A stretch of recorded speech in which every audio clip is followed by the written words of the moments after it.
Hello dear student. आज के इस वीडियो में हम लोग स्टडी करेंगे, कुछ मौखिक प्रश्न उत्तर देखेंगे बेवमापी के ऊपर। ठीक है, बेवमापी के द्वारा दो सेलों के उनके प्राथमिक सेलों की विद्युत बाहुबलों की तुलना करनी है, यानी E1/E2 के बारे में। ठीक है, और इसलिए भी ये वीडियो आपके लिए काफ़ी इंपॉर्टेंट है कि न केवल प्रयोगात्मक यानी प्रैक्टिकल एग्जाम की पॉइंट ऑफ व्यू से ये वीडियो आपके लिए इम्पोर्टेंट है। ठीक है, आपके बोर्ड एग्जाम के लिए भी काफ़ी इंपॉर्टेंट रोल रखता है। तो चलिए स्टार्ट करते हैं बिना किसी विलंब के। तो सबसे पहले इस वाले सेटअप में हम लोग देखेंगे कि इसको विभवमापी क्यों कहते हैं। ठीक है, तो पहला क्वेश्चन आपका यही है विभवमापी वाले प्रैक्टिकल से कि इस यंत्र को विभवमापी क्यों कहते हैं। तो आंसर आपके सामने, क्योंकि यह सेल का विद्युत वाहक बल नापने तथा विद्युत परपथ के दो बिंदुओं के विभवांतर नापने के काम आता है।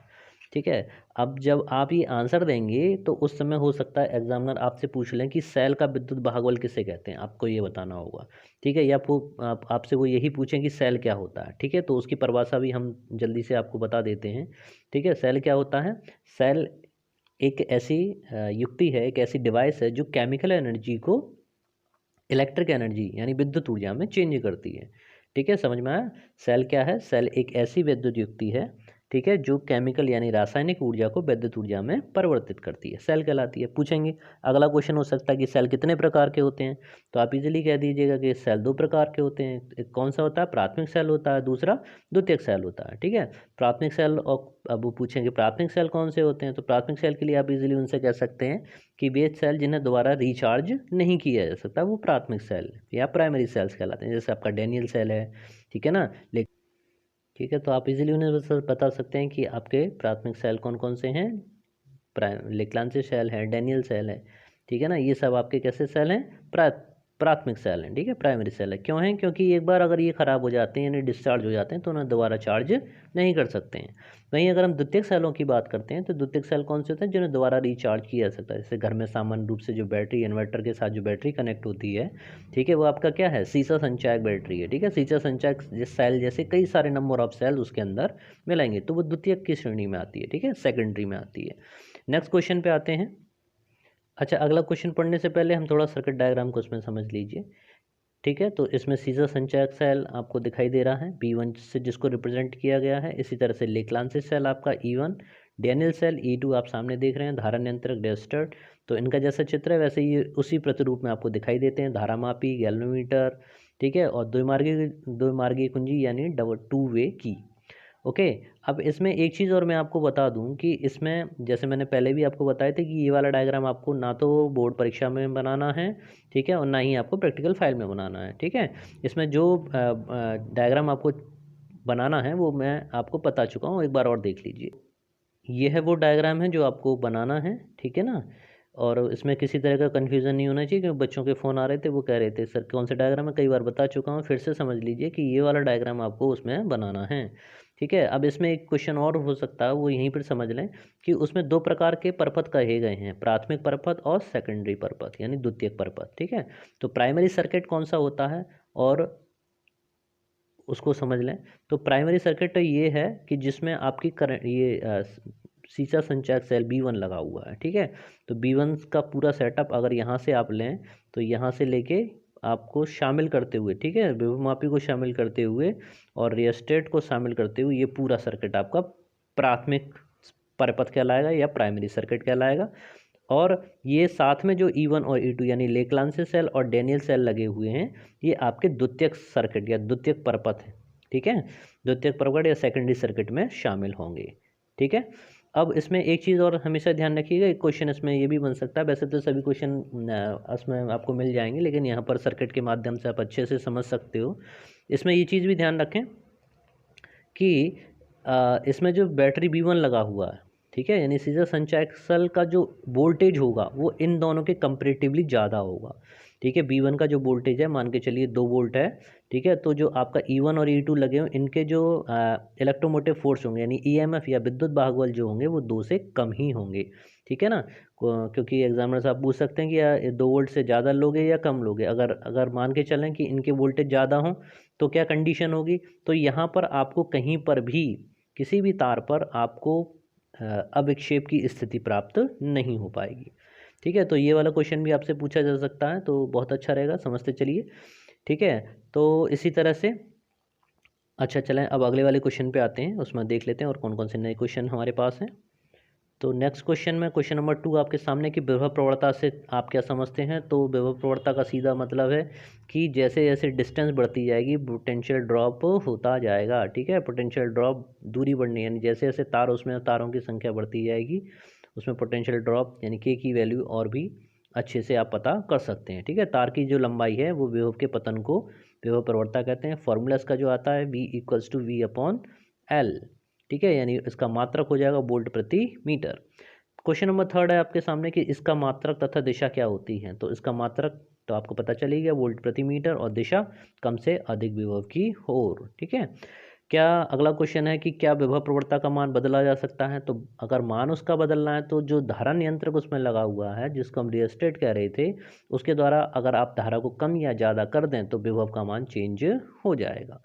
क्लियर। नेक्स्ट क्वेश्चन पे आते हैं, क्वेश्चन नंबर 4 की उसमें आपने अगर देखा भी होगा लेबोरेटरी में कि उसमें कितने तार अपने जो लकड़ी का बोर्ड था उसमें कितने तार लगे हुए थे, 10 तार लगे हुए हैं। ये क्वेश्चन कर रहे हैं कि क्या 4 से नहीं ले सकते। ठीक है, क्या 4 या 5 से काम नहीं चल सकता। ठीक है, ले सकते हैं। अगर क्या हो जाएगा, अगर ऐसा आप करते हैं तो उसके विभव की सुग्राहिता कम हो जाए। सुग्राहिता से क्या मतलब है। सुग्राहिता से मतलब है सेंसिटिविटी ऑफ द पोटेंशियोमीटर। मतलब ये है कि वो डेसिमल के दशमलव के कई अंकों तक जो उसकी शुद्धता है, ठीक है, उसको भी मेज़र कर सकता है। दशमलव के दूसरे स्थान तक भी उसकी शुद्धता आपको अच्छी तरह से मेज़रमेंट कर सकता है। सुग्राहिता को बहुत छोटे से एग्जांपल से आप समझ सकते हैं। जैसे कि अभी अगर आप किसी परचून की शॉप पर कुछ चीनी वगैरह लेने आते हैं तो उसमें डिजिटल पैरामीटर होता है। ठीक है, डिजिटल वेट बॉक्स होता है। तो उसमें आपको जो शॉपकीपर है वो आपको, अगर आप 1 kg शुगर लेने आते हैं, चीनी लेने आते हैं, तो वो उसका जो डिजिटल मीटर है उसमें जब तक 1.000 नहीं हो जाएगा, ठीक है, तब तक ना तो आप उससे कम लेंगे और ना वो आपको उससे ज़्यादा थोड़ी भी देंगे। ठीक है, तो उस और पुराने समय की अगर बात करें तो, या पुरानी या किसी अन्य डिजिटल की बात करें तो वो इतनी एक्यूरेसी से यानी इतनी शुद्धता से मापन नहीं कर सकता। तो यही चीज़ यहाँ पर है कि सुग्राहिता का मतलब है कि क्या विभवमापी के तारों की संख्या अगर घटा दी जाए तो उसकी सुग्राहिता क्या हो जाएगी, कम हो जाएगी। ठीक है, क्वेश्चन नंबर 6 पे आते हैं कि क्या यह आवश्यक है कि बैटरी तथा दोनों सेलों के ध्रुव एक ही बिंदु से जोड़े जाएं। ठीक है, तो बिल्कुल पॉसिबल है, लेकिन उस स्थिति में आपको फिर नल डिफ्लेक्शन प्राप्त नहीं होगा। ठीक है, अविक्षेप की स्थिति प्राप्त नहीं होने वाली है। ओके, क्वेश्चन नंबर 7 पे आते हैं, विभवमापी के तार का पदार्थ। ठीक है, पदार्थ तथा व्यास सर्वत्र एक समान होना क्यों आवश्यक है। तो सीधी सी बात है भाई, अगर पदार्थ का जो तार बना हुआ उसका पदार्थ अगर आप चेंज कर देंगे तो विभव प्रवणता उसकी चेंज, उसकी क्वालिटी चेंज हो जाएगी, उसका विशिष्ट प्रतिरोध बदल जाएगा। ठीक है ना, तो इसलिए विभव प्रवणता पूरे तार में समान रहे, एक जैसी रहे, इसलिए तार का पदार्थ और उसका व्यास सभी जगह एक जैसा होना चाहिए।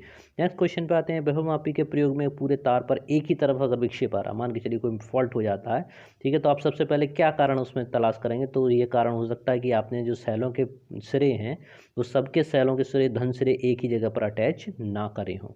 ठीक है, दूसरा कारण हो सकता है प्राथमिक सेल का विभवांतर द्वितीयक परपथ के विभवांतर से कम हो।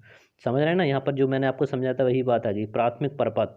ठीक है, प्राथमिक परपथ में क्या लगा था, सीचा संचायक सेल लगा था, और द्वितीय परपथ में आपके E1 यानी लेक्लांसे सेल और डेनियल सेल लगे थे। ठीक है, अगर डेनियल सेल और लेक्लांसे सेल का पोटेंशियल अगर आपका सीचा संचायक सेल से ज़्यादा होगा तो विक्षेप वाली एक ही तरफ आपका डिफ्लेक्शन होता रहेगा।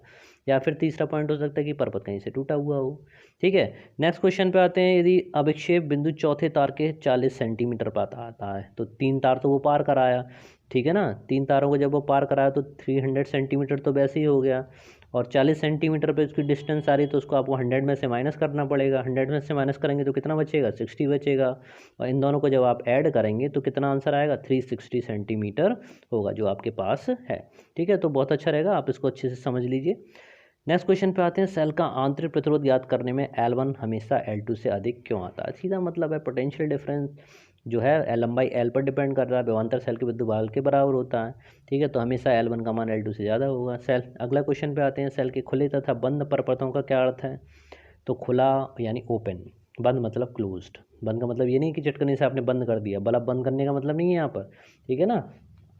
तो इस चीज़ को आप अच्छे से, कई बच्चे यहाँ पर काफ़ी बार गलती करते हैं, मैंने भी देखा है कि खुले का मतलब है ओपन, ठीक है, और बंद का मतलब क्लोज्ड। तो इसको यहाँ पर समझ लीजिए कि सेल से धारा बाह्य परपथ में ना ली जाए तो खुला परपथ, यानी की उसकी निकली हुई है, और जब आप क्लोज्ड कर रहे हैं तो मतलब की उसकी अंदर है। क्लियर। नेक्स्ट क्वेश्चन आते हैं, बहुमापी का तार किस पदार्थ का बना होगा। तो ये तो ध्यान रखिए कि दोनों ही प्रैक्टिकल हों, चाहे मीटर सेतु का आप कर रहे हो, चाहे बहुमापी का कर रहे हो, उसमें जो पदार्थ जो तार हम लोग यूज़ कर रहे हो कांस्टेंटन और मैग्नेन अथवा मैग्नेन का बना हुआ होता है। ओके। नेक्स्ट क्वेश्चन नंबर 13 है कि क्या यह आवश्यक है कि प्राथमिक परपथ में लगी संचयक सेल का विद्युत भागबल गौड़ परपथ यानी सेकेंडरी वाले में, ठीक है, उसमें लगे से अधिक ना हो। हाँ ठीक है, जो चीज़ मैंने पहले ही आपको बता दिया है उसी तरह से उन्होंने ये यही जानना चाहा, तो ये आवश्यक है, अन्यथा अविक्षेप की स्थिति प्राप्त नहीं होने की। नेक्स्ट, अविक्षेप की स्थिति कब प्राप्त होती है।